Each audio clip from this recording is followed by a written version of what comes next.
नमस्कार भाइयों, मेरा नाम रोहित है। मैं एक रिकवर्ड अल्कोहलिक हूँ दोस्तों। हाय रोहित और भाई। हाय सर, हाय। ईश्वर की बड़ी कृपा है मुझ में कि आज के दिन मैंने किसी प्रकार का कोई नशा नहीं किया, खासकर दारू नहीं पी है।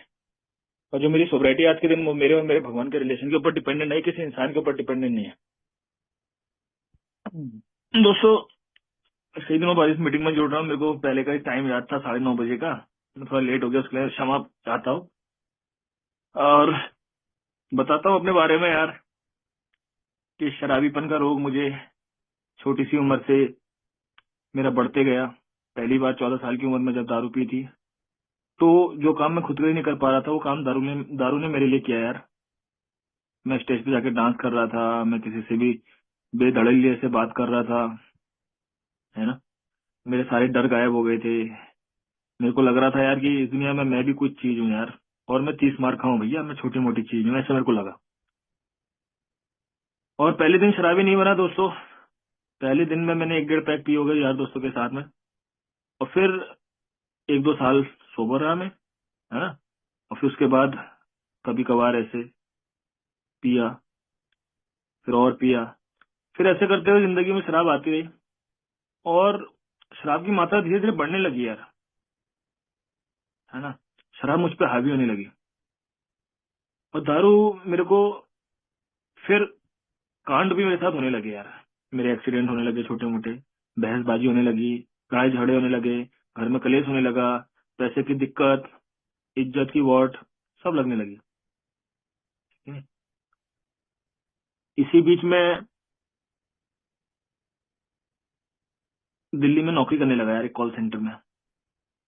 10वीं पास था मैं, घर छोड़ के भाग गया मैं। मेरे को लगा यार मेरे माँ बाप मेरे दुश्मन है। जो मेरे नशे के बीच में आया ना, वो मेरे को सबसे बड़ा दुश्मन लगा यार। जिसने बोला दारू छोड़ दे, दारू बंद कर दे, तेरे बस की नहीं है, तू पीता है तो ड्रामा करता है।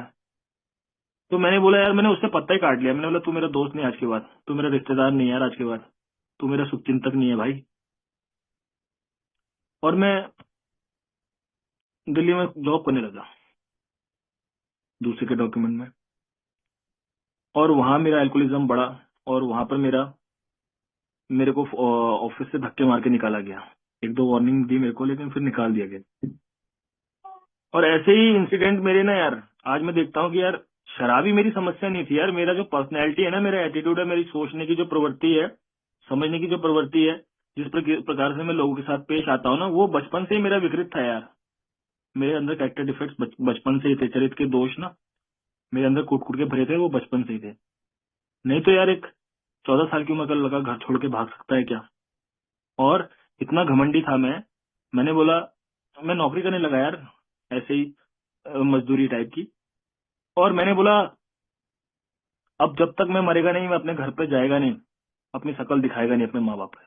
मेरे माँ बाप इधर इश्तिहार पे इश्तिहार, पूरे रिश्तेदार ऑल ओवर द इंडिया ढूंढने में लगे हैं पागलों की तरह, है ना।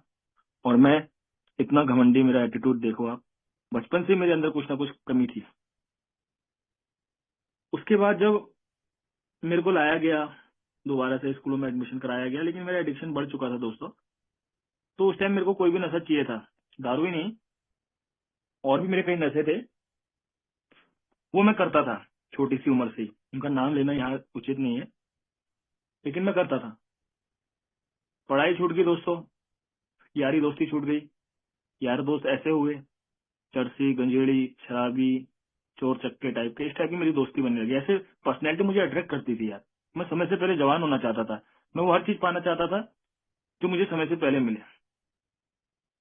और उसके लिए सीधा रास्ता नहीं, टेढ़ा रास्ता मैं अपनाता था। इसी बीच जब मेरे को कॉल सेंटर से निकाला गया, मेरे पिताजी फौज से रिटायर्ड हो गए थे। उन्होंने बोला यार थोड़ा पैसा लाया हूँ, मकान बनाते हैं, जमीन खरीद ली है मैंने, आजा। और इधर मकान के काम में थोड़ा ईंटों ईंटों में पानी डालेगा, थोड़ा देख रेख करेगा। और मैं वहां से आ गया। और जब मकान का काम फिनिश हुआ, मैंने देख लिया था सिविल में बहुत धक्के हैं भैया। सिविल की नौकरी में बहुत बहुत हिम्मत चाहिए, बहुत मेहनत चाहिए, बहुत सहनशीलता चाहिए। और मेरा 1-1.5 साल बचा था, लगभग 19-20 साल का मैं हो रहा था। तो फिर मैंने फौज की भर्ती ट्राई की। और भगवान की दुआ रहती है हमारे ऊपर कुछ खास ही, कि मैं सेलेक्ट भी हो गया फौज के अंदर। तो जिस दिन मेरी कसम प्लेट थी, उससे एक दिन पहले हमको बोला यार जाओ, आउट पास जाओ। 9 महीने की ट्रेनिंग मेरी पूरी हुई थी। और उस दिन मैंने इतनी पी, मैं और मेरे दोस्त ने, एक बोतल पूरी पी दी यार दोनों लोगों ने। और वो उल्टी उल्टी करने लगा, उसको पकड़ के फौज की पुलिस पकड़ के लाई। और मेरे को भी फोन आया मेरे यूनिट वालों से, मतलब जहाँ मैं ट्रेनिंग करता था, मेरे उस्ताद लोगों से, कि भाई तू कहाँ है, जल्दी आ जा, टाइम हो गया पूरा, क्या कर रहा है। और मैं कच्छे के अंदर 3 हाफ छुपा के ले गया, और मैंने उन्हें झाड़ियों में, ट्रेनिंग सेंटर की झाड़ियों में छुपा दिया रास्ते में। और उस दिन मेरी जो कुटान हुई है ना, उसके बाद मैंने गाड़ी क्लोज करी अपने उस्ताद लोगों से, और बहुत बड़ा क्लेश हो गया उस दिन। लेकिन उन्होंने बोला यार कल कसम पेड़ है, इसको छोड़ दो। मैं ना डरा धमका के छोड़ दिया। वहां मैंने अपना एल्कोहलिज्म देखा था विकृत रूप की कितना बढ़ चुका है। और इस बीच ऐसे ही यूनिट में गया, किसी की साइकिल मांग के गया, और बोला दवाई लेने जा रहा हूँ, और दवाई की जगह दारू पी के आ रहा हूँ। और साइकिल कहाँ है पता नहीं, मैं टी शर्ट उतार के रिक्शे पे मेरे को पकड़ के ला रहे हैं, बांट के ला रहे हैं, या कुछ करके ला रहे हैं। इस टाइप से मेरे इंसिडेंट कई हुए। फ्लाइट में जा रहा था, है ना, अमृतसर एयरपोर्ट में इतना पी लिया, 2-3 महीने बोलते हैं ना यार सोसाइटी के बिंज ड्रिंकिंग बोलते हैं, 2-3 महीने नहीं पीता, लेकिन फिर पीता है तो असली वाली शराबी पीता है ना। तो वो पैटर्न शुरू हुआ, मैं ब्लैकआउट हो गया, और मैं उधर बहसबाजी करने लग गया, और मेरी फोटोज वीडियोज बन गई, और वहां की एयरपोर्ट की पुलिस मुझे ले जाने लग गई। और मैं उसी का रिवॉल्वर निकाल के उसी के माथे पे लगा दिया कि साले तेरे को मैं ठोक डालता हूँ। बड़ा केस हो गया था, फिर मेरे को बचाया गया। तो मेरे साथ इंसिडेंट बहुत हुए दारू पी के। किससे बताऊंगा तो पूरी मीटिंग सुनते सुनते खत्म हो जाएगी किस्सों पे। लेकिन हमारी एम में बोलते हैं कि भाई थोड़ा बहुत बताना पड़ता है, मैं क्या था, मेरे साथ क्या हुआ, अब मैं कैसा हूँ। तो इसी तो मैं ये बताना चाहता हूँ दोस्तों, जब एल्कोहलिज्म बढ़ा, मेरे को फौज से निकालने की बारी आई, तो बोला यार, मेरे घर वालों ने बोला एक आखिरी मौका दे दो मुझे। पहली बार नशा मुक्ति केंद्र डाला, वहां से आने के बाद बहुत अच्छा काम किया मैंने। लेकिन कब तक, 6 महीने बाद फिर मैंने दारू पी, है ना। मेरे को, मैंने आज तक अपनी जिंदगी में 5 बार नशा मुक्ति केंद्र काट दी यार। अपनी छुट्टी, अपना पैसा, मोटिवेशनल था मैं छोड़ना यार, क्योंकि पता चल गया था दारू पीता हूँ तो कांड होता है, नशा करता हूँ कोई भी तो लास्ट पे दारू पे पहुंचता हूँ। अल्टरनेट में बहुत शाना किस्म का शराबी होता हूँ कि यार कोई जुगाड़ दूसरा नशा ढूंढ लेता हूँ, लेकिन लास्ट में मैं दारू पे पहुंचता था, क्योंकि मजा नहीं आता था ना कुछ दिनों बाद उस नशे में। असली मजा मुझे दारू देती थी। तो कई नशा मुक्ति केंद्र काटे, किसी ने बोला अध्यात्म का सहारा ले, कई प्रकार के भिन्न भिन्न प्रकार के मेडिटेशन के शिविरों में गया, अटेंड किए, कुछ फायदा नहीं हुआ। किसी ने बोला तुझे ये धर्म बदल ले, ये कर ले, इस बाबा के पास जा, ये ताबीज बांध ले, इस मुर्गे की, बकरे की, भैंसे की बलि दे, सब करवाई पूजा पाठ। मेरे घर वालों को लगा यार किसी ने मेरे बेटे को जादू टुटका कर दिया, ऐसा तो था ही नहीं, ऐसा तो था ही नहीं। बेचारे अपनी नाक कट रही थी तो वो छुपा रहे थे, बचा रहे थे, है ना। तो मैंने वो सब कोशिशें की जिससे दारू छोड़ सकता हूँ, लेकिन नहीं छोड़ पाया दोस्तों। लास्ट में वो दिन आ गया था, मुझे फौज से धक्के मार के निकाला जा रहा था। इसी बीच एक पेट्रोलिंग की ड्यूटी आई चाइना बॉर्डर पे, कुछ माहौल गर्म हो गया और मुझे भेजा गया वहां। तो वापस भी गए, तो इस समय पे वहाँ हालात बहुत गंभीर रहते हैं। तो मैं फिसल गया, 24 घंटे बारिश होती है, और मैं फिसला तो नीचे खाई की तरफ गिर गया। तो मेरे को चोट लग गई उंगलियों पे और हाथ पे, तो मेरी उंगलियां टेढ़ी हो गई। तो मुझे वहां से हॉस्पिटल भेजा गया, कलकत्ता कमांड हॉस्पिटल। और वहां से डॉक्टर ने मुझे बोला कि बेटा अभी ऑपरेशन कर रहा हूँ, अभी छुट्टी जा, आराम से जाके अपने तबियत ठीक कर। और जब मैं आया वापस छुट्टी, मेरी शादी हो चुकी थी तब तक, और पहली छुट्टी थी शादी की। और मैं सुबह से ही अपनी बीवी को दिखाने के लिए कि मैं दारू नहीं पीता हूँ, बियर पीता हूँ। सुबह से मेरा बियर चालू था, और मैं चरस गांजा भी पीता था, वो मेरे साथ साथ में वो भी चलता था, कॉकटेल। तो वो जब बड़ा, वो डर गई, उसने बोला यार ये कैसा आदमी है साला, मेरे को तो जिंदगी बर्बाद कर दी कि हमारा लड़का कभी कभार पीता है पार्टी पुटी में, और ये तो साला 24 घंटे का बेवड़ा है। और वहां से जब मैं छुट्टी से वापस गया तो मैं खड़ा नहीं हो पा रहा था, मैं कांप रहा था, जैसे किसी आदमी को ठंड लगती कांपता है, वैसे मैं कांप रहा था। मेरे शरीर में खाना छोड़ दिया था, आखिरी के दिनों में मैंने खाना छोड़ दिया था, खाली दारू पी रहा था। और दारू पीता था, उल्टी होती थी, फिर पीता था, खून की लेटिंग, खून की उल्टी होने लग गई थी, भूत चुड़ैलें दिखने लग गई थी, है ना, हाथ पांव कांप रहे थे। यही शंका होती थी कि हर कोई मुझी को देख रहा है, मेरी बातें कर रहा है, मुझ पे कोई हमला करने वाला है। इस प्रकार की मेरे को लास्ट कंडीशन हो गई थी। और वहां से जब मेरे को उधर से डॉक्टर ने देखा ये साला केस दूसरा है, उसने मेरे को पागलों वाले वार्ड में डाल दिया, साइकेट्रिक वार्ड में। और वहां मेरे को एक अल्कोहल डिपेंडेंस सिंड्रोम नाम का फौज के अंदर, मतलब किसी को ये बीमारी हो जाती है तो 2 साल का ट्रीटमेंट दिया जाता है कि आप 2 साल के अंदर सुधरिए, अदरवाइज धक्के मार के आपको निकाला जाएगा। तो वहां पर गॉड ग्रेस हुई थी कि वहां मुझे पहली बात तो ए का मैसेज मिला, 2 मेंबर्स आए संडे के दिन, और उन्होंने अपनी एक जीवन गाथा बताई। और जैसे ही क्लास छूटी सब भागे दूध की ओर, भोजन की ओर। मैं भागा उनके चरणों की ओर। मैंने पांव पकड़ लिया, मैंने बोला भाई साहब बचा लो, मेरी आंखों से आंसू थे। तो उन्होंने बोला भाई कोई दिक्कत नहीं है, आप यहाँ से छूटेंगे, ऑनलाइन मीटिंग्स होती है। उन्होंने मेरे को व्हाट्सएप पे 2-3 ग्रुपों में जोड़ दिया, और वहां से मेरा सिलसिला शुरू हुआ दोस्तों। और मैं ए में आता रहा और आता रहा, जैसा आप भाई लोगों ने बोला वैसे मैं करता रहा, बिग बुक पढ़ता रहा, 2 मेंबर से बात करता रहा, है ना। किसी ने बोला भाई कि स्पॉन्सर लेना पड़ेगा, मैंने स्पॉन्सर लिया। उसने बोला प्रोग्राम करना पड़ेगा, मैंने बोला करूंगा।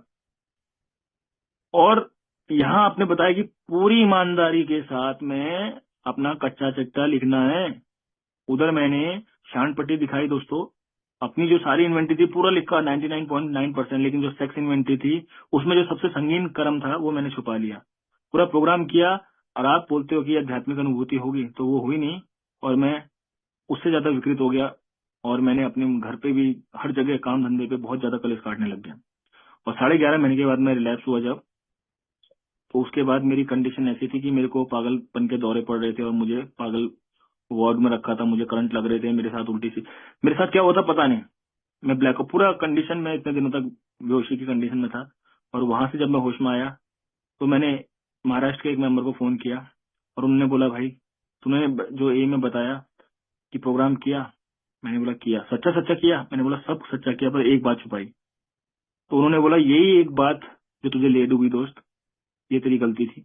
और उसके बाद मुझे दोबारा से यहाँ आया, और मुझे मेरी समझ का ईश्वर मेरे स्पॉन्सर, मेरी समझ के ईश्वर ने मुझे मेरी तरह का स्पॉन्सर दिलाया, और उसके साथ मैंने जो दोबारा प्रोग्राम किया, तो भैया तब से मैं आज तक ठीक हूँ। दारू पीने का ऑब्सेशन एकदम गया, पता नहीं कहाँ गया, उसको मैं ढूंढना नहीं चाहता हूँ दोस्तों। और उसके लिए आपने जो बोला है वो मैं तरीके सजेशंस को अपनाता हूँ, है ना। मैं आध्यात्मिक निपुण नहीं बना हूँ, स्पिरिचुअल परफेक्ट नहीं बना हूँ, लेकिन मैं प्रोग्रेस के रास्ते पे हूँ, क्योंकि परफेक्ट एक ही है ना। ईश्वर बोलते हैं उसको, कुछ भी नाम लेते हैं सब, ईश्वर, अल्लाह, तेरा नाम, सबको सन्मति दे भगवान, है कि नहीं। तो कई नामों से जाना जाता है। तो यार जो सबसे मेन चीज मुझे लगता है ना ए के अंदर, तो मैं उसी पे ज्यादा चर्चा करता हूँ। और मेरे जैसे, मैं फौज के माहौल में था दोस्तों, मेरे पास कोई फिजिकल मीटिंग नहीं थी। और फौज की ऐसी पाबंदी कि आप फोन का, नेट वाले फोन का आप इस्तेमाल नहीं कर सकते, कर सकते तो अपने रूम में कर सकते हो। वहां मैं मीटिंग करने लगा, नेटवर्क आते थे, भागते थे, मैं मीटिंग करने लगा, है ना। लोनर मेंबर वो बोलते हैं ना, लोनर मेंबर, यहाँ पर मीटिंग नहीं है, वो फिर भी सब ऐसे कैसे सोबर रह सकता है। मैं ऑनलाइन मीटिंग से सोबर हुआ दोस्तों, मैं ऑनलाइन मीटिंग्स कर रहा हूँ दोस्तों। और मैं फिजिकल मीटिंग में नाम की इक्की दुक्की 4-5 ऐसे गया हूँ मुश्किल से, है ना। और मैं ज्यादातर ऑनलाइन मीटिंग के भरोसे ही सोबर रहा। तो सबसे मेन जो इम्पोर्टेंट आज का टॉपिक है कि importance of big book for an alcoholic, मतलब मेरे जैसे बेवड़े के लिए, एक शराबी के लिए, कि बिग बुक का क्या रोल है, क्या महत्व है, वो मुझे दिखता है। उसका मैं जीता जागता उदाहरण हूँ दोस्तों, है कि नहीं। तो मैंने क्या किया ना, बिग बुक से दोस्ती कर ली, क्योंकि मीटिंग्स में आता रहा, यहाँ भांति भांति के विभिन्न प्रकार के लोग आते हैं। कोई बोलते हैं कि भाई तू खाली मीटिंग कर, मीटिंग में तू शेयर कर रहा है ना, तेरा चौथा कदम हो रहा है ना, तेरे सारे कदम मीटिंग में हो रहे हैं, है ना। तो उससे प्रोग्राम नहीं बना यार मेरा। किसी ने बोला पहला कदम का पहला भाग ले ले कि मैं शराब के सामने शक्तिहीन हूँ, और 12वें कदम का एक भाग ले ले कि संदेश को दूसरे शराबी तक पहुंचा, बस इसी से सोबर हो जाएगा। नहीं भैया, मैं रियल एल्कोहलिक हूँ, वास्तविक शराबी हूँ। तो मेरे के लिए आधे अधूरे प्रयास काम नहीं करते, है कि नहीं। क्योंकि दारू तो मेरी प्रॉब्लम थी ही नहीं यार दोस्तों। जब मैं यहाँ आया, जब मैंने प्रोग्राम को किया, जब मैंने आप लोगों को जाना, तो मुझे पता चला दारू तो खाली एक लक्षण है भाई, बीमारी कुछ और है ना। और जब तक उस बीमारी का इलाज नहीं करेगा, तेरी बीमारी फिर हमला करेगी। एक उदाहरण देता हूँ दोस्तों, समझ लो मेरे को कोई रोग हो गया, कोई बीमारी हो गई, मैं डॉक्टर के पास गया, डॉक्टर ने बोला भाई तुझे ये रोग है और ये तेरे को दवाई लेनी पड़ेगी, और इस दवाई के कारण तेरा रोग ठीक हो जाएगा। और उसने मुझे गोली लिखी, 2 गोली सुबह, 2 गोली दिन में, 2 गोली शाम को। और मैं 1.5 शाना आधी गोली सुबह और आधी गोली शाम को खाऊंगा, तो क्या काम करेगी?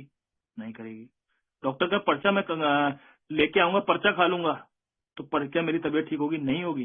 और मैं चर्चा करूंगा कि भाई डॉक्टर की क्या कहना है, मेरा डॉक्टर तो नंबर 1 का डॉक्टर है, पूरे वर्ल्ड का नंबर 1 डॉक्टर है।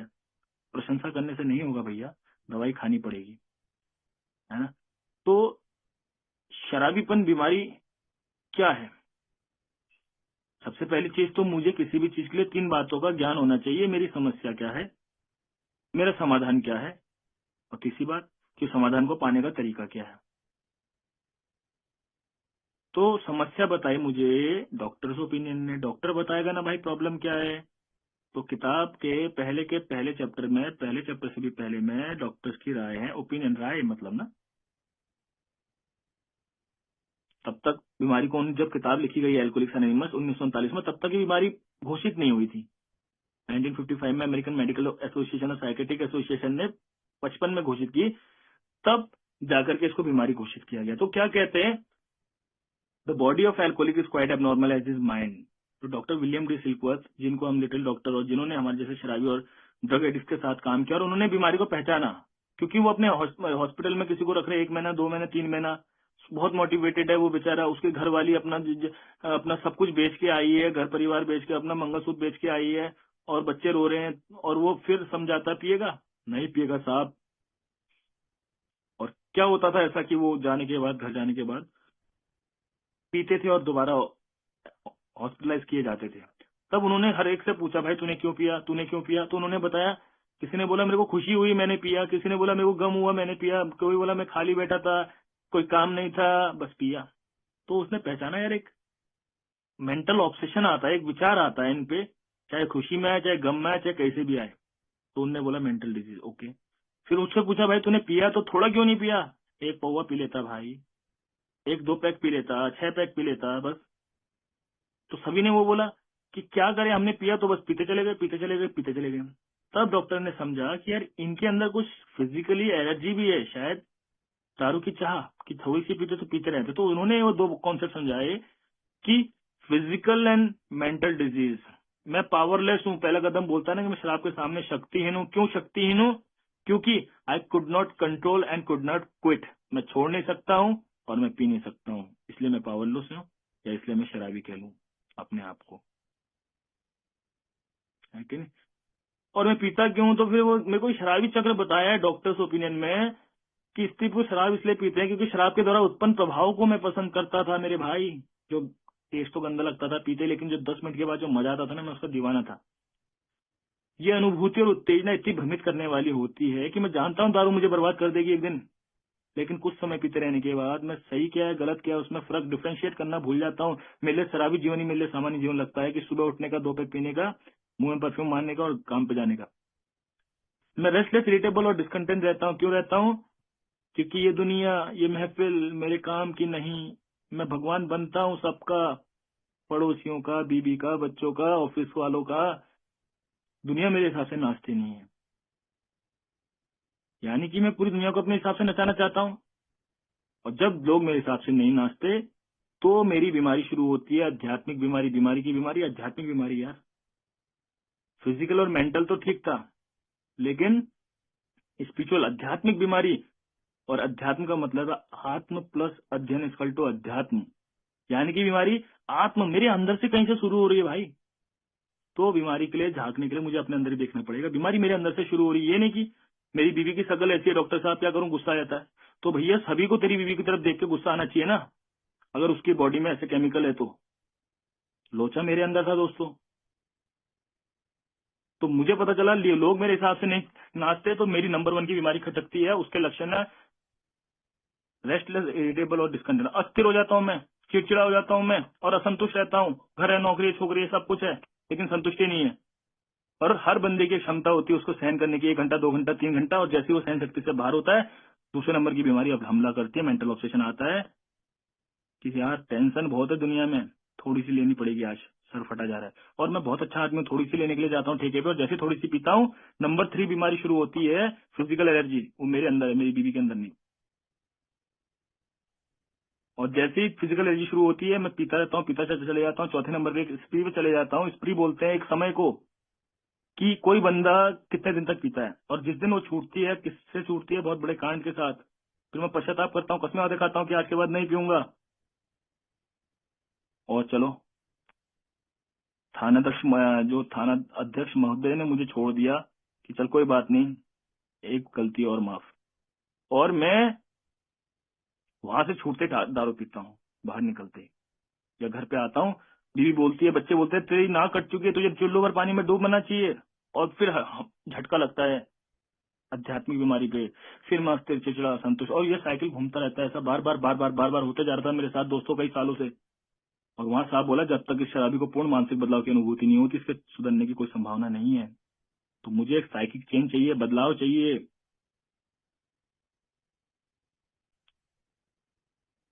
और वहां पर पहले कदम के वादे दिए दिए हैं कि जैसे ही मानसिक बदलाव होगा, यही शराबी रोहित जो अपने हजारों समस्या को सुलझाने में, सबसे पहले अपनी सारी समस्या को सुलझा लेगा। और खासकर शराब की बस शर्त भी है वहां लिखी हुई कि उसको कुछ साधन से नियमों का पालन करना पड़ेगा। साधन से नियम क्या है? ये 12 कदम। तो मेरी प्रॉब्लम बताई मुझे डॉक्टर विलियम डी सिल्कवर्थ ने, लेकिन इन डॉक्टर के पास सॉल्यूशन नहीं था। सॉल्यूशन डॉक्टर कार्ल गुस्ताव के पास था कि वाइटल स्पिरिचुअल एक्सपीरियंस, एक जीवन दया आध्यात्मिक अनुभव तुझे बचा सकता है। लेकिन उनको बीमारी पता नहीं थी कि बीमारी क्या है, लोचा क्या है। उनके पास हमारी जो देयर इज अ सॉल्यूशन में रोनाल्ड एच की कहानी बताते हैं ना, कि एक व्यापारी, रोनाल्ड एच क्या होता है, बहुत करोड़पति आदमी होता है विश्व का, वो शराबी हो जाता है भाई। तो वो उसको बोलते हैं कि भाई विश्व का नंबर 1 साइकेट्रिस्ट तुझे बचा सकता है, इस दुनिया का नंबर 1 साइकेट्रिस्ट है ना, और वही तुझे बचा सकता है, नाम है सिगमंड फ्रॉइड, उसके पास जा। अब उसके स्टूडेंट पूरे हो जाते हैं, बोलता भाई अभी तो मैं लूंगा नहीं। ऐसा कर, मेरे 2 चेले हैं, मेरा राइट हैंड और लेफ्ट हैंड, एक का नाम होता है डॉक्टर एडलर और दूसरे का होता है डॉक्टर कार्ल गुस्ताक्यों। एडलर भी बेचारा बिजी होता है, तो कार्ल गुस्ताक्यों के पास जाते हैं। कार्ल गुस्ताक्यों उनको 1 साल तक अपने ट्रीटमेंट हॉस्पिटल पे रखते हैं, और फिर इतना मोटिवेशनल होता है वो, मैं पीऊंगा नहीं पीऊंगा, और वो बाहर निकलते ही पीता है। और जब वापस लाते हैं उसके घर वाले पकड़ के उसको, तब बोलता है कि मैं क्यों नहीं पी पाया कंट्रोल ड्रिंकिंग, मैं क्यों पिया, क्या मेरे जैसे शराबी का कोई इलाज नहीं है? तो डॉक्टर बोलता है पुराने समय से तेरे जैसे शराबी आए जाते हैं, पाए जाते हैं, ज्यादा कदा उनको कोई जीवन दया आध्यात्मिक अनुभव होता है तो बदल जाते हैं, है ना। तो उसकी परिभाषा देता है, old emotions idea and emotional displacement and rearrangement. जो तेरी भावनात्मक भावनाएं जो अस्त व्यस्त हो चुकी है, उनका पुनः निर्माण करना पड़ेगा दोस्त। आइडियाज, इमोशंस एंड एटीट्यूड, जो तेरे विचार, भावना, बर्ताव तुझे बोल रहे हैं ना भाई, जो तू कर रहा है सही कर रहा है, जो तू करता है सही करता है, इसको खिड़की से बाहर फेंक के इसकी जगह नहीं लाने पड़ेंगे। वो बोलता है मैं चर्च जाने वाला अच्छा धार्मिक हूँ, पूजा पाठ कर्म कांड करता हूँ, क्या मेरे को आध्यात्मिक अनुभूति नाम की कुछ चीज हो जाएगी? वो बोलते हैं डॉक्टर साहब कि भाई ये वाइटल स्पिरिचुअल एक्सपीरियंस और ये जो तू बोल रहा है ना धार्मिक कर्म कांड अलग चीज है भाई। होना होता हो जाता। हमने भी किस्से सुने होंगे, मेरे दादाजी को एक बार ठोकर लगी, और देवी मंदिर के आगे देखा उन्होंने, कोई देवी दिखी और उस दिन से उनकी दारू छूट गई। तो ऐसा होना होता तो तेरे को बहुत पहले हो जाता भाई। और वहां से वो निकलते हैं, ऑक्सफोर्ड ग्रुप जाते हैं, और वहां से वो सोबर हो जाते हैं। कुछ होंगे ऑक्सफोर्ड ग्रुप के कुछ 37 टीनट्स होते हैं, 37 कुछ प्रस्ताव होते हैं, उनमें से कुछ लेते हैं और सोबर होते हैं। और वहां से वो मैसेज देते हैं एबी थैचर को, बिल ने जिसे अपना स्पॉन्सर बोला है हमारे को फाउंडर ने, है ना। और एबी थैचर जब सोबर होता है तो वो 60-62 दिन सोबर होता है लगभग, तो वो वहां से बिल विल्सन को, हमारे को फाउंडर को मैसेज देते हैं, और वहां से बिल विल्सन सोबर होते हैं, वहां से डॉक्टर बॉब सोबर होते हैं, और फिर 2-3 और 40 होते हैं, तो वो आपस में बैठ के वो करते हैं, ग्रुप कॉन्शियस लेते हैं कि भाई क्या करें। तो उस समय ऑक्सफोर्ड ग्रुप में जाते हैं वो लोग मीटिंग में, तो उन लोगों को वो लोग डिसीजन लेते हैं कि भाई 3 डिसीजन लेते हैं। पहला डिसीजन लेते हैं कि हम ऐसा करेंगे, एक हॉस्पिटल बनाएंगे, हमारे जैसे शराबियों को कोई नहीं पूछता, उसमें हॉस्पिटल में रखेंगे, बढ़िया से उनका इलाज करेंगे, उनकी जो कमियां है उनको पूरा करेंगे, ओके। दूसरा ऑप्शन क्या है? हम मिशनरीज तैयार करेंगे, अच्छे अच्छे वक्ता बोलने वाले लोग तैयार करेंगे, और वो पूरे देशों में जाएंगे और अच्छे अच्छे वो जा करके जानकारी देंगे कि शराबीपन एक बीमारी है और ऐसे ठीक होने का तरीका है, ओके। तीसरा क्या है? तो उन्होंने देखा यार ऑक्सफोर्ड ग्रुप में कई किताबें लिखी जाती हैं, तो क्यों ना हम भी अपनी एक किताब लिखे। हाँ यार, हम 40 लोग इस प्रॉब्लम से ठीक हुए हैं, प्रॉब्लम सॉल्यूशन, तो हम एक किताब लिखेंगे। और वहां से किताब लिखी जाती है, और 1939 में हमारी पहली किताब छपती है। और आज भी कई किताबें छप चुकी है, पहला एडिशन, दूसरा, तीसरा, चौथा, पांचवा भी आने वाला है, बोल रहे हो, है ना। तो जो 164 पन्ने में जो रिकवरी प्रोग्राम है, जहाँ पर बंदा बदल जाता है, एकदम से दारू गायब हो जाती है, बंदा ही 180 डिग्री में पूरा चेंज हो जाता है। तो वो सॉल्यूशन हर किताब में सेम है, बस जो बदलाव आया है कहानी के सेक्शंस में आया है। उस टाइम कैसे कैसे मेंबर आते थे, आज कैसे कैसे मेंबर आते हैं। तो मेरी प्रॉब्लम है कि मैं शक्तिहीन हूँ, पावरलेस। पहले कदम में बोला ना मैं शक्तिहीन हूँ। शराब के आगे, उसके आगे डैश भी दे रखा है, उसमें जो चाहे घुसा सकते हो आप, लगा सकते हो आप। और मेरा सॉल्यूशन है, सीधी बात है कि मुझे शक्ति चाहिए, समाधान भी है। और समाधान क्या है? ऊपर शक्तिहीन हूँ तो नीचे समाधान, सॉल्यूशन है शक्ति। चलो ठीक है, दूसरा कदम। शक्ति को पाने का तरीका क्या है? 3 से 12 कदम, एक्शन के स्टेप। एक्शन, मुझे एक्शन करना पड़ेगा। स्पॉन्सर ने चौथे चैप्टर तक पढ़ाया। पहला चैप्टर में बताया डॉक्टर्स ओपिनियन, पहला चैप्टर आया। उसके बाद बिल की कहानी। बिल की कहानी क्यों पढ़ी मैंने? क्योंकि मेरे को ना यार, एक शराबी दूसरे शराबी को समझ सकता है, किताब में लिखा भी है कि व्हेन एक शराबी दूसरे के साथ अपना एक्सपीरियंस और होप शेयर करता है तो रिकवरी बिगन्स, वहां सोसाइटी शुरू हो जाती है। तो पहले चैप्टर में बिल की कहानी है, वो मुझे चैप्टर आइडेंटिफिकेशन देता है कि एक शराबी किस तरीके से दारू उसकी बढ़ती है और कैसे उसका बर्बादी होती है और कैसे उसको एक मैसेज मिलता है और वो उस पर एक्शन करता है और वो ठीक हो जाता है। और उसके बाद में मेरे को अगला चैप्टर बताया कि देयर इज ए सॉल्यूशन, एक ही इसका समाधान है भाई। एक देयर इज ए सॉल्यूशन बोले तो इसका एक ही समाधान है। और वहां मुझे पता चला कि भैया हम सब मीटिंग में क्यों आ रहे हैं, क्योंकि सबकी समस्या सेम है और सबका समाधान भी सेम है। यहाँ कोई ये बात नहीं कर रहा मेरी शादी करवाओ, मेरी प्रॉपर्टी दिलवाओ, मुझे लड़की ढूंढवाओ, है ना। यहाँ सब शराबीपन की बात करते हैं। और जो समाधान 1935 में बिल और डॉक्टर बॉब ने लिया, जिससे लोग ठीक हुए, वही सॉल्यूशन आज की और 2025 में कोई माई का लाल, कोई माई की लाडली, कोई बहन, कोई गे लेस्बियन लेगा, हर कोई सोबर होगा। किताब बोलती है really have you seen a person fail who has thoroughly followed our path. हमने शायद ही किसी बंदे को असफल होते देखा जिसने हमारा रास्ता अपनाया हो और वो बर्बाद हुआ हो या वो फिर पिया हो। ऐसा नहीं, एक भी नहीं देखा है भैया। पहले के समय में 75 किताब में दिया, लेकिन ओल्ड टाइमर्स बताते हैं मोर देन 90% सोब्राइटी रेट था। जो बंदे आते थे सोब्राइटी में पाते ही थे, क्योंकि उनको शुरू के दिन से स्पॉन्सर को पकड़ाया जाता था कि इससे इसके टच में रहिए, जो बताए वैसा करिए, है ना। आज के दिन बोलते हैं भैया पहले 90 डेज ले, समझ सीख कि मैं शराबी हूँ या नहीं हूँ। अरे एक स्टेप 1 साल में करने का। अरे relax is a part of recovery. जब तक गिरेगा नहीं फिर झाड़ के उठेगा कैसे? अरे भैया मैं गिरता है तो मैं उठने के काबिल नहीं रहता ना। मुझे किताब में 5 प्रकार के शराबी बताए कि भाई तू देख अपने आप को इनमें से किसी में आ रहा है, किसी में भी।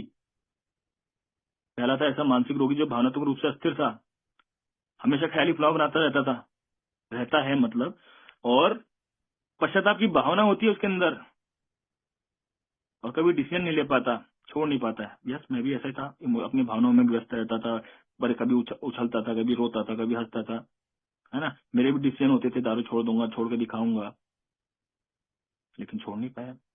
दूसरा है डिनाइल में, अरे भाई मैं आप जैसा बेवड़ा नहीं हूँ, है ना। ब्रेन बदलता है, जगह बदलता है, हालत बदलता है, जज्बात बदलता है, लेकिन कुछ काम नहीं आता, फिर पीता है। क्या ऐसा था? यस, ऐसा भी था। तीसरा है कुछ समय सोबर रहता है, उसके बाद में फिर पीता है। मतलब 6 महीने 1 साल में भी सोबर रहा और फिर मैंने पिया और फिर बर्बादी की। चौथा है निराश, सन की किस्म का है, सनक थी मेरे अंदर भी। यस, अपने छत से कूदने की कोशिश करता था, मर जाऊंगा सालों, तुम सबको फंसा दूंगा। अपना हाथ में चाकू मारता था, देखो मेरे पे हमला किया इन लोगों ने, है ना। बीवी से झगड़ा होता तो गैस खोलता था, अपने ऊपर मिट्टी तेल डालता था, बीवी के ऊपर मिट्टी तेल डालता था। यस, इस प्रकार का मैं भी था। और 5 और प्रकार के शराबी हर काम में नंबर 1 है, जब तक पिएगा नहीं तब तक अच्छा नंबर 1, पति नंबर 1, भाई नंबर 1, और पीने के बाद कमीना नंबर 1। कैसा था? यस, सभी लक्षण थे मेरे अंदर भैया। आपको तो बोल रहा है, आप किसी में भी आ जाओ, देख लो अपने आप को। मोर अबाउट अल्कोहलिज्म में मुझे पहले पैराग्राफ में बताता है द आइडिया दैट, हर शराबी की एक सनक रहती है कि किसी दिन किसी समय वो दारू को कंट्रोल करके उसका मजा लेगा। हर सब शराबी की सबसे बड़ी सनक होती है कि इस बार मैं 2 पैक पियेगा, चिकन खाएंगा, सो जाएगा। और इस भ्रम पे उस कदर अटके रहता है कि पागलपन और मौत तक पहुंच जाता है, दिवालिया हो जाता है, लेकिन इस बात को नहीं छोड़ मानता कि मैं शराबी बन चुका हूँ। भैया मैं उन आदमी की तरह हूं जिनकी टांगे कट चुकी है और टांगे दोबारा नहीं आएगी। और ना ही ऐसा कुछ ताबीज है, ऐसा कोई ट्रीटमेंट है जो मुझे सोशल ड्रिंकर बना दे। लेकिन मैं हमेशा सबको दिखाऊंगा कि मैं सोशल ड्रिंकर हूँ। देखो आज कंट्रोल में पी के दिखा रहा हूँ, देखो आज तुम्हारी तरह पी के दिखाता हूँ। तो भैया मैं मर जाता हूँ लेकिन इस भ्रम को नहीं छोड़ पाता हूँ, क्योंकि शराबीपन बीमारी का रहस्यमय पहलू ही ये है कि इच्छा व्यवस्था कितनी ही क्यों ना हो, मैं दारू को अपने बलबूते पे छोड़ नहीं पाता हूँ। मेरे घर वालों को पता है कि मैं असामान्य हूँ, सामान्य आदमी से नहीं हूँ। लेकिन हर व्यक्ति, हर रिश्तेदार उस दिन का इंतजार करता है, मेरी बीवी बच्चे, कि मेरे जैसा शराबी अपनी उदासीनता से जागेगा और अपनी विल पावर पे करके दिखाएगा। लेकिन ये भी कटु सत्य, अगर मैं रियल अल्कोहलिक हूँ तो शायद ही मेरी जिंदगी में कभी ये दिन आए, क्योंकि हर शराबी के जीवन में एक ऐसा समय आता है जब दारू छोड़ने की सबसे गंभीर इच्छा भी उसके लिए कोई काम नहीं करती है, और जब तक उसको पता चलता है तब तक कई भैंस पानी में, तब तक सब बर्बादियां हो जाती दोस्त। तो यहाँ मुझे मीटिंग्स में आने का मौका मिलता है, तो मेरे को आइडेंटिफिकेशन मिलता है यहाँ कि भैया यस, क्या इनमें से मैं एक हूँ? यस का मुझे जो चाहिए जो इनके पास है, क्या उसे पाने के लिए मैं कुछ भी करने के लिए तैयार हूँ? भैया मैं कुछ नहीं करूंगा, मेरी बीवी ना बड़ी संस्कारी है, उससे 16 सोमवार के व्रत रखवाऊंगा, पूजा पाठ करवाऊंगा, आप कर लो, मैं कुछ नहीं करूंगा। भैया करना तो मुझे, बीमारी मुझे लगी है, भूख मुझे लगी है, मैं बोलूँ बीवी तू खा ले, प्यास मुझे लगी, मैं बोलूँ भैया आप पी लो पानी, मेरी प्यास कैसे बुझेगी, मेरी भूख कैसे मिटेगी? भाई बीमारी मुझे लगी है तो दवाई मुझे लेनी पड़ेगी। है पूजा पाठ कब तक काम आएंगे? कहीं नहीं काम आएंगे भाई।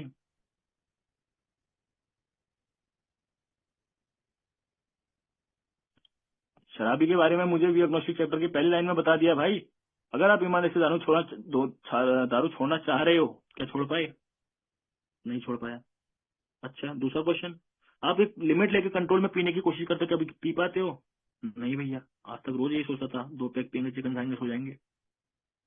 तो किताब बोलते दिन प्रोबेबली आर एन एल्कोहलिक, आप संभवतः शराबी बन चुके हो। अगर यदि ऐसी कंडीशन आपकी है तो आप उस बीमारी से ग्रस्त हो जिसका इलाज केवल एक आध्यात्मिक अनुभूति कर सकती है। आज के दिन 20 क्वेश्चन, 12 क्वेश्चन, 44 क्वेश्चन, 100 क्वेश्चन हर ग्रुप ने अपने निकाल डाले हैं भाई, कि आप शराबी हो या नहीं, टिक लगाओ, ऐसा करो। किताब ने मेरे को 2 ही क्वेश्चन बोला है कि नहीं? तो शराबीपन बीमारी के लक्षण, ना पी पा रहा हूँ कंट्रोल में, ना छोड़ पा रहा हूँ अपने बलबूते पे, तो इलाज है एक आध्यात्मिक अनुभूति मुझे बचाएगी। तो आध्यात्मिक अनुभूति किधर होगी? 12वें कदम के पहले भाग में मेरी इन सारी शंकाओं को दूर कर दिया है। 10वीं पास पढ़ाई लिखा किया हूँ दोस्तों, लेकिन इतनी बात समझ गया, वहाँ लिखा है कि इन कदमों के परिणाम स्वरूप आध्यात्मिक जागृति हुई। अच्छा जी, जो भाई जो बहन 1 से 11 कदम करेगा तो 12वें कदम पे पहुंचते पहुंचते उसके अंदर आध्यात्मिक जागृति नाम की चीज हो जाएगी। पीछे आध्यात्मिक अनुभव में लिखा है, क्या होता है आध्यात्मिक अनुभव? पर्सनैलिटी चेंज इज सफिशिएंट, व्यक्तित्व में बदलाव ही शराब से रोग मुक्ति के लिए काफी है, और ये हर बंदे में अलग होता है। रोहित को अलग, सुमित को अलग, गीता को अलग, सीता को अलग।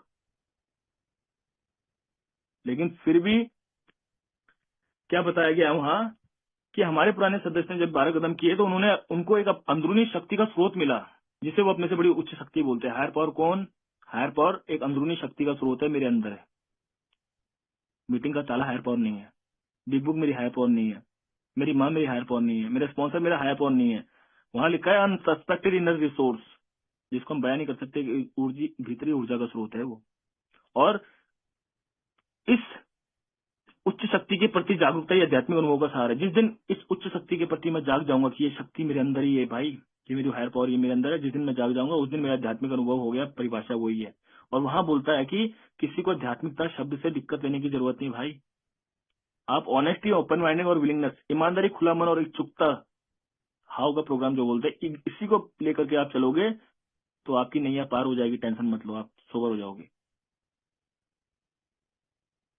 प्रॉब्लम प्रॉब्लम प्रॉब्लम ने मुझे बताया, पहला दूसरा कदम मेरे को इन चैप्टरों ने बताया, वी एग्नोस्टिक तक, कि भाई तेरी समस्या है, ऐसा है वैसा है। वे मोरा बटल कुछ ने मुझे 3 कहानियां बताई। 31 साल वाले आदमी की कहानी, जो 25 साल दारू छोड़ता है ना, बिजनेसमैन हो जाता है और रिटायर हो जाता है। 30 साल जब पी रहा होता है तो बहुत खतरनाक बेवड़ा बनता है। उसको पता है कि जब मैं पीऊंगा तो मैं बर्बाद हो जाऊंगा, लेकिन उसका सपना होता है। और वो उस विल पावर पे दारू छोड़ के, पता नहीं किसी कसमे आदे पे विल पावर पे दारू छोड़ता है, 25 साल छोड़ के रखता है और रिटायर होता है। और 2 महीने में कुत्ते से हालत, हॉस्पिटलाइज, रिहैब, 4 साल में जितना कमाया होता है सब लगा देता है, कुत्ते की मौत मारा जाता है। वहां मुझे बताता है, पता चलता है उस कहानी से कि भाई अगर मैं सोच रहा हूँ कि मैं भी करके दिखा सकता हूँ इच्छा शक्ति पे इसकी तरह, तो काम नहीं करेगी। जिम की कहानी बताता है, 35 साल तक की उम्र तक भाई ने दारू नहीं छोड़ी होती है, सॉरी दारू नहीं छुई होती है, उसके बाद पीता है। इतना खतरनाक कंडीशन होती है, और एजेंसी, कार की एजेंसी का मालिक होता है यार, पुश्तैनी मिली होती है उसको, सब बेच डालता है ना।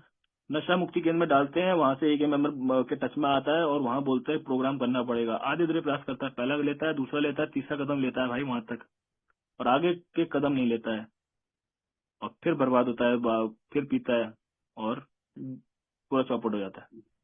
तो मेरे को ये इंडिकेशन मिलता है उस कहानी से कि भैया ए में आ रहा हूँ और आधे अधूरी दवाई खा रहा हूँ ना, कुछ फायदा नहीं होगा, आधे अधूरे प्रयास कर रहा हूँ, अब प्रोग्राम नहीं ले रहा ना, तो पक्का मरने वाला हूँ। फ्रेड की कहानी में मेरे को पता चलता है, फ्रेड की कहानी बोलता है ना, अकाउंटिंग पार्टनर होता है और वो भी दारू पी करके कांड करता है। पहली बार बोलता है, जब उसको पहली बार डाला जाता है नशा मुक्ति केंद्र में घर वालों ने द्वारा, तो बोलता है मेरी नसों को आराम देने आया, हाथ पांव कांप रहे, बुढ़ापा सा आ रहा है, क्योंकि कॉलेज आने वाले बच्चे होते हैं ना उसकी। डॉक्टर बोलता है जितना तू समझ रहा है ना, उससे ज्यादा तेरी कंडीशन खराब है। और वो एक ही मीटिंग्स में मेंबर्स के टच में रहता है, सब समझ जाता है प्रोग्राम। अरे भाई मैं तो ए को जान गया, पूरी बी बुक मेरे को रट गई, सब कुछ समझ गया मैं, अब मेरे साथ ऐसा होगा नहीं, ज्ञान देने के लिए धन्यवाद, हाथ जोड़ के चल देता है। और बिजनेस डील में जाता है और खुशी में पीता है, करोड़ों का बिजनेस डील कंफर्म हो जाती है, खुशी में पीता है। तो ये नहीं सोचो भैया मेरा अब तक गया नहीं भाई, रोहित भाई आप तो इतना बर्बाद होके आए हो, हम तो बर्बाद हुए नहीं भाई, जाएगा सब। किसी का जल्दी जाता है, किसी का कम जाता है, किसी का ज्यादा जाता है, कोई नीचे जाता है, कोई ऊपर जाता है, लेकिन जाएगा। शादी पर बीमारी, बढ़ते जाने वाली बीमारी, बीमारी के 3 लक्षण बोले हैं डॉक्टर्स ने, क्रॉनिक, प्रोग्रेसिव, फैटल। क्रॉनिक क्या, बार बार लगने वाली बीमारी, कभी 3 महीने 6 महीने बाद फिर लगती है। प्रोग्रेसिव क्या, वर्सन ओवर टाइम, आपकी बद से बदतर हालत करती जाएगी बढ़ते समय में। और फैटल क्या, किल्स इफ अनट्रीटेड, अगर इलाज नहीं तो मौत ले लेगी, जान ले लेगी आपकी बीमारी। तो वो एक ऐसा समय आता है शराबी की जिंदगी में कि वो, उसके कोई मानसिक बचाव उसे बचा नहीं पाता है, कोई विचार उसको बचा नहीं पाएगा, किसी की दुआ, उसकी बीवी, उसका स्पॉन्सर को फोन कर रहा है, सब पीने का मन कर रहा है, क्या करूं क्या करूं, कुछ नहीं बचा पाएगा उसको। एक मेंटल डिफेंस का है, एक हायर पावर, एक कुछ शक्ति दे सकती है उसको, केवल अपने से बड़ी शक्ति बचा सकती है। दूसरे कदम ने बोल दिया है मुझे कि विश्वास पैदा किया कि मुझसे बड़े मानसिक एक शक्ति मेरे मानसिक स्वास्थ्य को सुधार सकती है। इसकी मतलब अपन हेड़ा है, अपन की हिली हुई है, इंसैनिटी है ना मेरे अंदर। Yes, repeating the same mistake over and over again and expecting a different result. हर बार ये गलती करता हूँ और सोचता हूँ इस बार दारू मेरी बाल भी बांका नहीं कर सकती है, तो ये इंसैनिटी है। उन चैप्टरों ने मुझे बताया कि क्या चीज मुझे तीसरे कदम पे जरूरत पड़ेगी, आगे के चैप्टर में 5वें कदम में बोला हाउ इट वर्क्स, कैसे दवाई असर करती है। आइए आपको बताते हैं। भैया प्रोग्राम किताब में है, प्रोग्राम स्पॉन्सर के पास नहीं है कि जेब में है, ले भाई ये करना वो करना। यहाँ बहुत से स्पॉन्सर ऐसे मिलेंगे जो आपको ज्ञान दे देंगे, बड़ा अटूट ज्ञान दे देंगे, आपको भी लगेगा यार मेरा स्पॉन्सर तो भगवान है।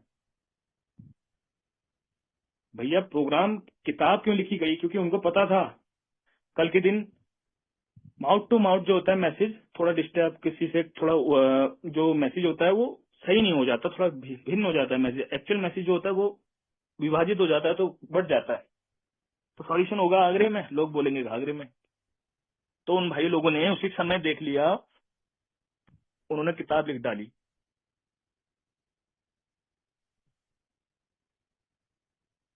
किताब में लिखा है कि हमने निम्नलिखित कदम लिए, कदम लेने पड़ेंगे मेरे भाई, जो कि समस्या के लिए इस उपचार के लिए सुझाए जाते हैं। मुझे मैं बोलूं किताब में भाई मैं 12 कदम पढ़ रहा हूँ, मैं उसकी आरती उतार रहा हूँ, होगा नहीं, समझ रहा हूँ नहीं भैया, कदम लेने पड़ेंगे। अगर आपको रिकवर होना है तो कदम लेने पड़ेंगे मेरे भाई।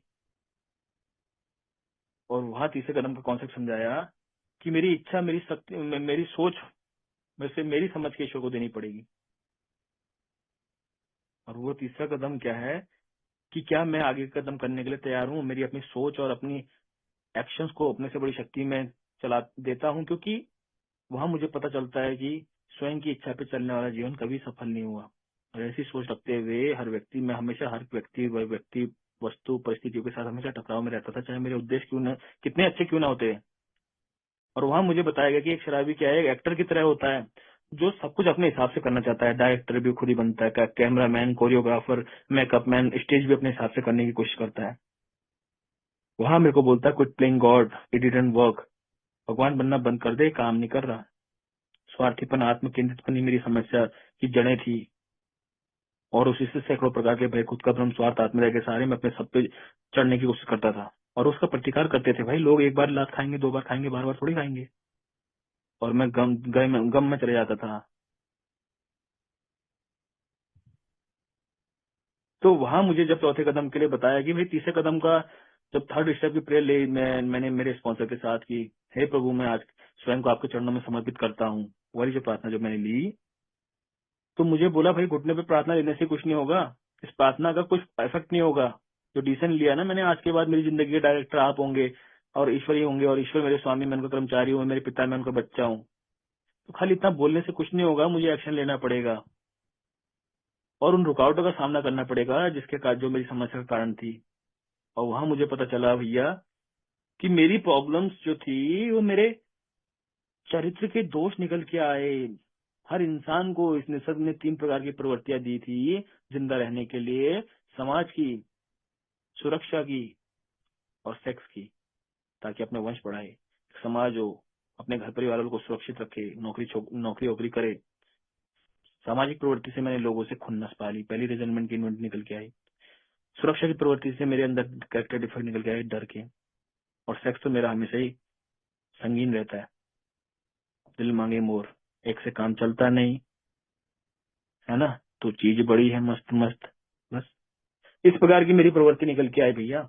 मुझे पता चला भैया दारू एक लक्षण थी, है ना, जो मेरी प्रवृत्तियां थी उनका जो मैंने मिस यूज किया, उसकी वजह से मेरे अंदर जो कैरेक्टर डिफेक्ट जो हैं वो बहुत लंबे समय से चले आ रहे हैं, और वो बहुत ज्यादा विकृत हो चुके हैं।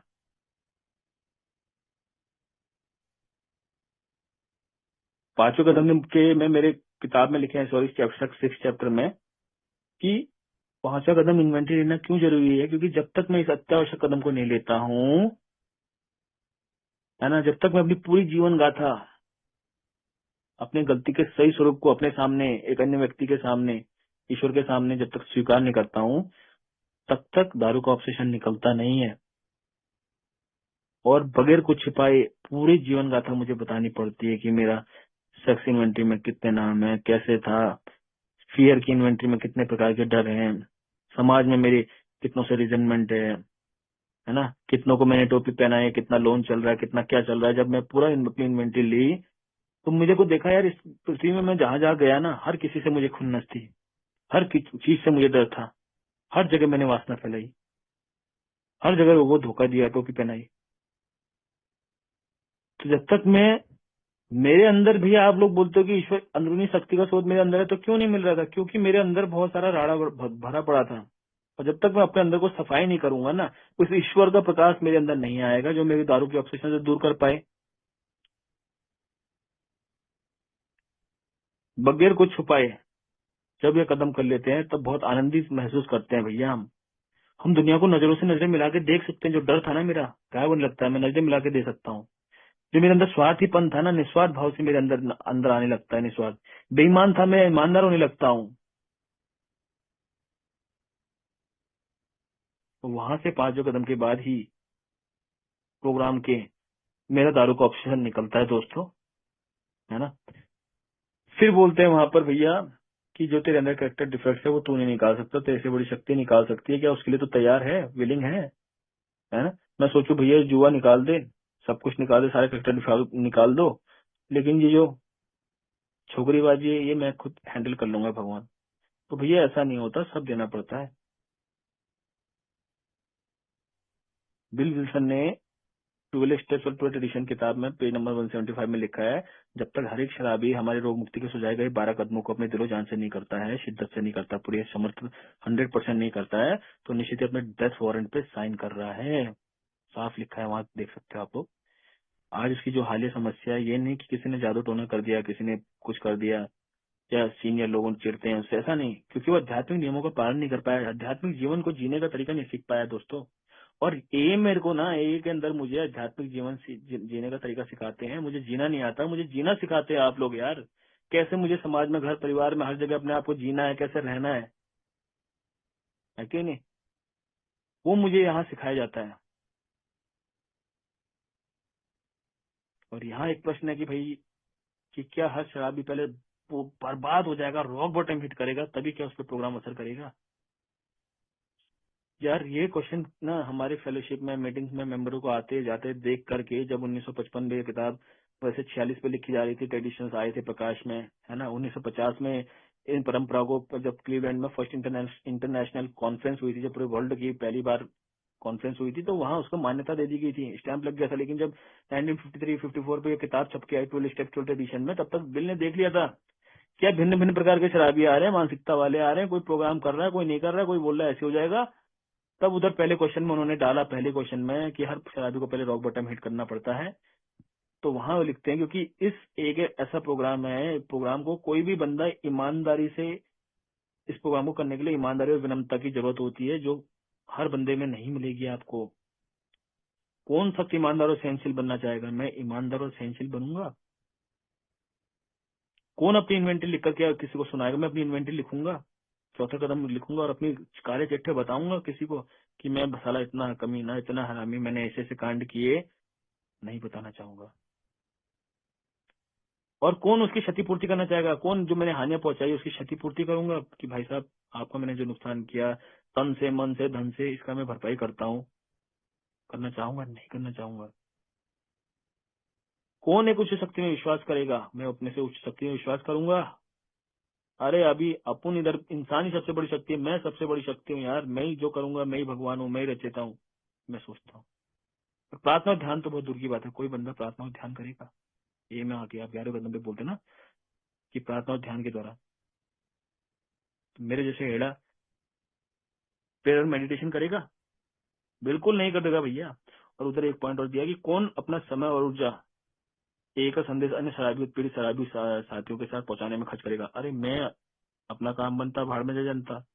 क्या मैं एक का संदेश को, अब मैं रिकवर हो गया तो आगे बढ़ाऊंगा? नहीं बढ़ाऊंगा भाई। तो भैया वहां लिखा है कि जब तक उसे मजबूरन ये सब कुछ करना पड़ेगा, अगर उसे जिंदा रहना है तो ये सब चीज मजबूरन करना पड़ेगा, मेरी मजबूरी है भाई, मुझे करना ही पड़ेगा अगर मुझे जिंदा रहना है तो। शराबीपन की मार की वजह से मैं ये में आता हूँ और यहाँ मुझे बीमारी के घातक रूप के बारे में पता चलता है, और तभी मैं सब कुछ करने के लिए तैयार हो जाता हूँ जो मैंने बातें पिछली अभी कही, जैसे कि मृत्युशय पे व्यक्ति करता है, मरता क्या नहीं करता। इस निष्ठुर तलब से छुटकारा पाने के लिए मैं कुछ भी करने के लिए तैयार हो जाता हूँ। जो ये खतरनाक ऑब्सेशन है ना, जो मेरा, दारू शरीर में बाद में आती है, लेकिन जो मुझे बुलाती है ना, बुलाती है मगर जाने का नहीं, लेकिन फिर भी जाता हूँ। लेकिन वो मेरी मेन प्रॉब्लम है, उस ऑब्सेशन से मेन बचने के लिए मैं कुछ भी करने के लिए तैयार हो जाता हूँ दोस्तों। तो मैं जब ये कदम करता हूँ, 8 कदम पे लिखता हूँ अपने, मतलब ये इन्वेंटरी लिखी, मैं करेक्टेड डिफेक्ट देने के लिए तैयार हुआ। 8वें में मैंने उसी चौथे कदम की इन्वेंटरी में से देखा किन किन को मैंने हानि पहुंचाई है, मैं तैयार होता हूँ 8वें में। 9वें में जाता हूँ डायरेक्ट समेंट करने के लिए, आमने सामने, सिवाय उनके साथ में कि वो उसमें बताया गया कि जो सेक्स इन्वेंटरी में कुछ रह गया है ऐसा, उस पे स्पॉन्सर से पक्का पूछ के जाना है। ये नहीं कि साहब शीला से मेरा लफड़ा था, है ना, उसको मैंने शादी का एंजॉय फुल किया, लेकिन शादी के टाइम में नाट गया, मैं मना कर दिया नहीं कर सकता हूँ, तू मांगलिक है, मैं हूँ शुद्ध साधक शाकाहारी, है ना।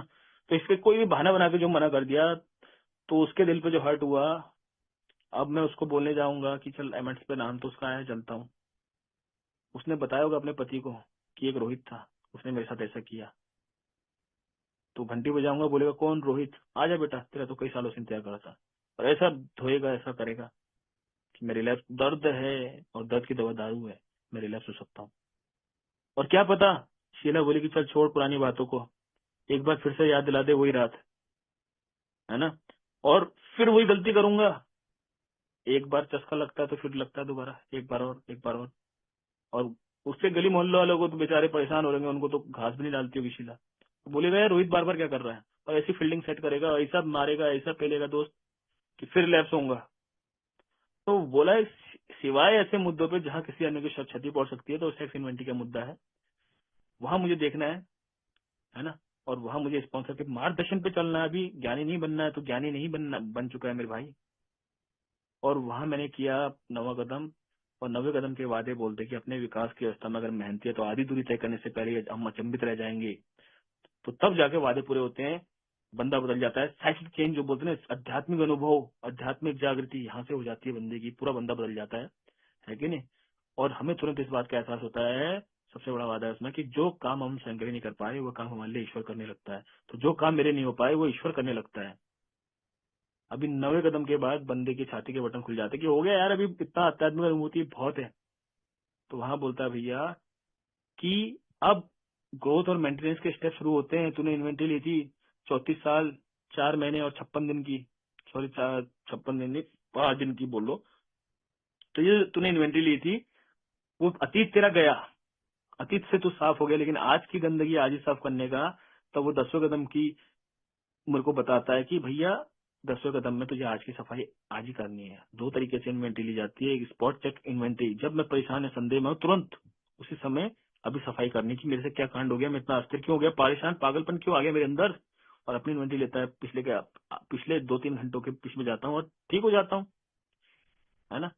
तो वहां मेरे को बोलता है कि continue watch for selfishness, dishonesty, resentment and fear. स्वार्थीपन, बेईमानी, नाराजगी और भय पे नजर रख। जब नजर रख रहा हूँ, चौथा कदम कर रहा हूँ।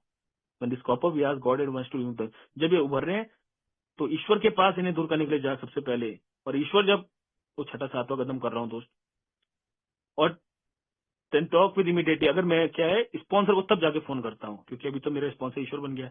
फिर स्पॉन्सर को फोन करता हूँ कि भाई मैंने ऐसा किया और मैंने ईश्वर के पास गया और ऐसे मैंने गाइडेंस ली, क्या सही हूँ या मैं गलत हूँ।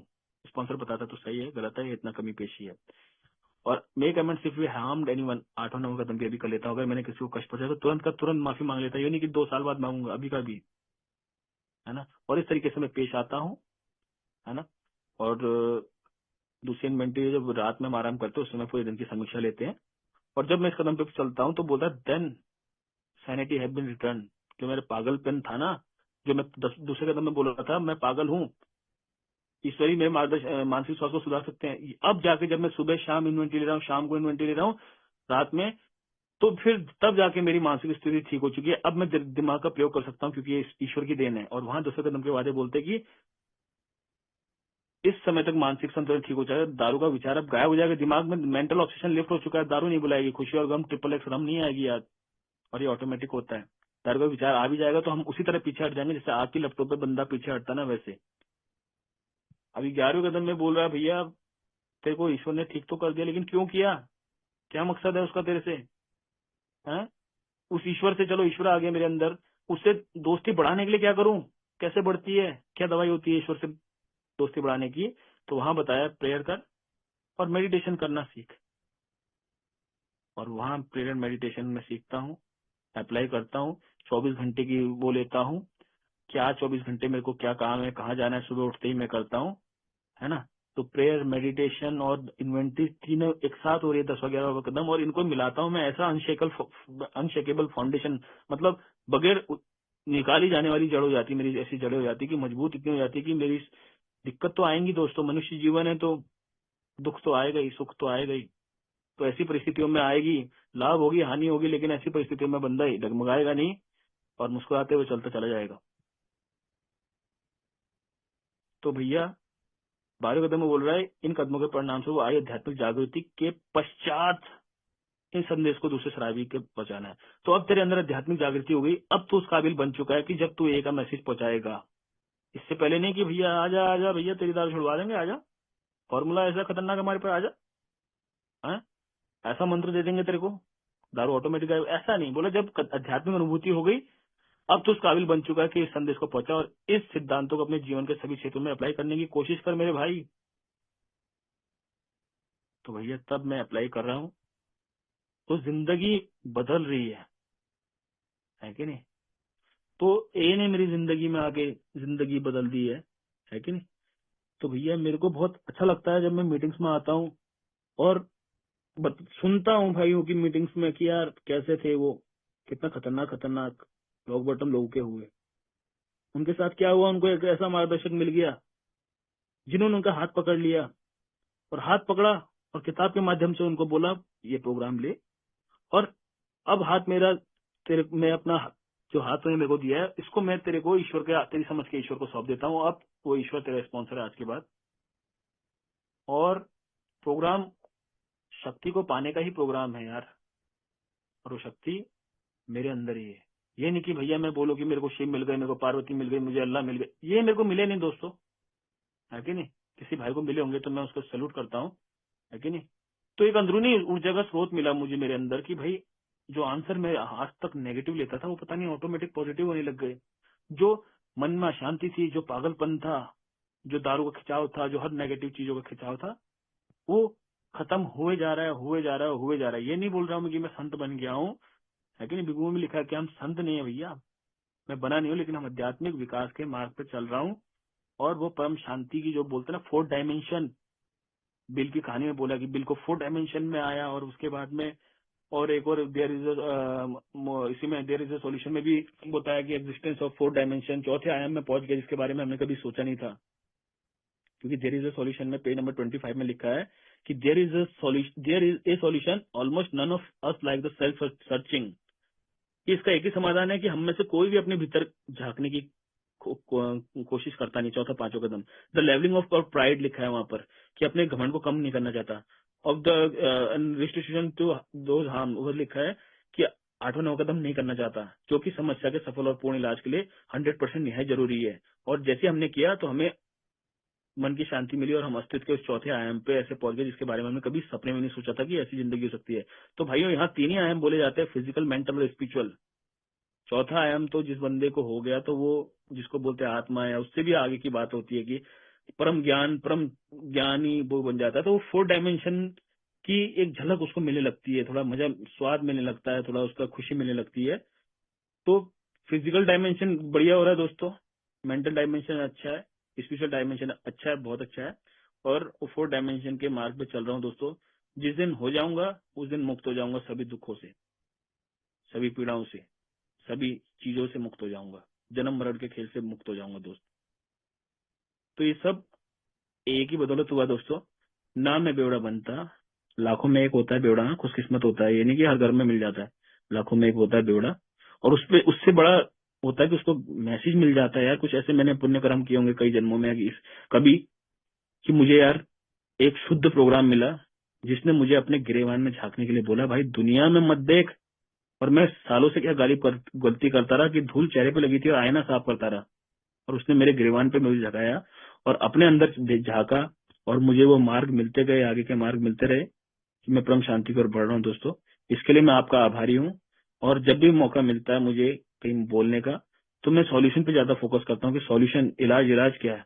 बीमारी तो बहुत बोलते रहेंगे कि मैं पी के यहाँ गिरा, ये किया, लेकिन सॉल्यूशन पे ज्यादा मेरा फोकस रहता है। जो भी गलती हुई हो उस पर क्षमा प्रार्थी हूँ। बातें मेरे घर की नहीं, मेरे गांव की नहीं है, जो किताब की बातें हैं वही मैंने ज्यादातर लगभग 80% वो शेयर किया है। 10-15% अपनी लाइफ स्टोरी शेयर करी है, और जो 5% गलती बोलती है वो शब्दों की निकल गई होगी मेरी वाणी से, तो उसके लिए क्षमा प्रार्थी हूँ। लेकिन क्या करूँ, बेवड़ा हूं ना। और मैं जानता भी हूँ कि बेवड़ों को मेरी संस्कारी भाषा भी एकदम सीधे हिट नहीं करती है जब तक थोड़ा तोड़ मरोड़ ना हो। तो जो उल्टे सीधे शब्द हो गए, जो सज्जन भाइयों को हर्ट किया होगा, उनके दिल को ठेस पहुंची होगी, तो उससे क्षमा प्रार्थी हूँ। बोलने का मौका दिया विजय भाई, धन्यवाद, थैंक यू वेरी मच।